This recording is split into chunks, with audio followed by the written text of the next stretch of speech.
Well, that's Mark Kelly on the road again, finding stories on the Cross Canada campaign trail. It's the first 11 days Mark's been traveling between St. John's and Quebec. He's on his way to the West Coast, just in time for voting day. Tonight, he's in a place where the word Nordique means hockey and votes. We'll let Mark explain. The Plains of Abraham. This is where it all began. Two nations struggling to control the strategic city. The thinking was if you capture this city, you get a foothold on the rest of the country. Well, we all know how that battle ended, but you know what? That same struggle still carries on. On l'attendait pas comme ça cette année. Quebec Premier René Lévesque carried on that struggle, culminating in the referendum of 1980.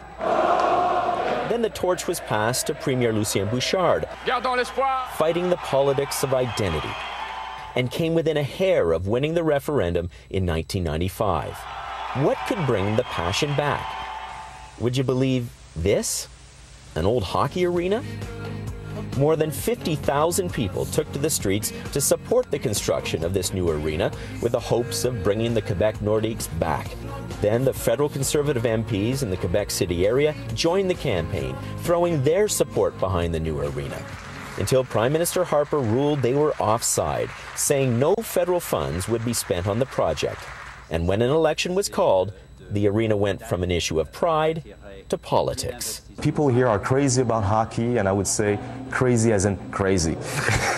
Political analyst Frédéric Tétu says the Conservative government decision not to fund the arena makes perfectly good economic sense. But politically, well, it's a windfall for the Bloc Québécois when they needed a cause. The sovereignty issue is not an issue. It hasn't been an issue in 10 years, I would say, in the whole province, and especially in Quebec City, which tends to be federalist.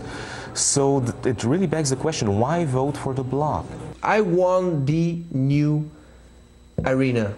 Ottawa doesn't want to help us. Ottawa lied to the person. Now maybe some person maybe understand differently how we propose to the Quebec people. Bloc candidate Pascal Pierre-Paillet says the Conservatives have handed the Bloc a wedge issue. And we need a new building, and the Conservatives do nothing for help the people of Quebec.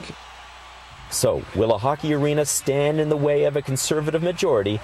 Well, the Bloc certainly hopes so, but it's early in the campaign, period one of a three-period game. Mark Kelly, CBC News, Quebec City. Well, tomorrow Mark takes the Connect Election Roadshow to Montreal. More young people in Quebec cast their vote than in any other province. Mark finds out why. That's tomorrow night at 8 Eastern on CBC News Network.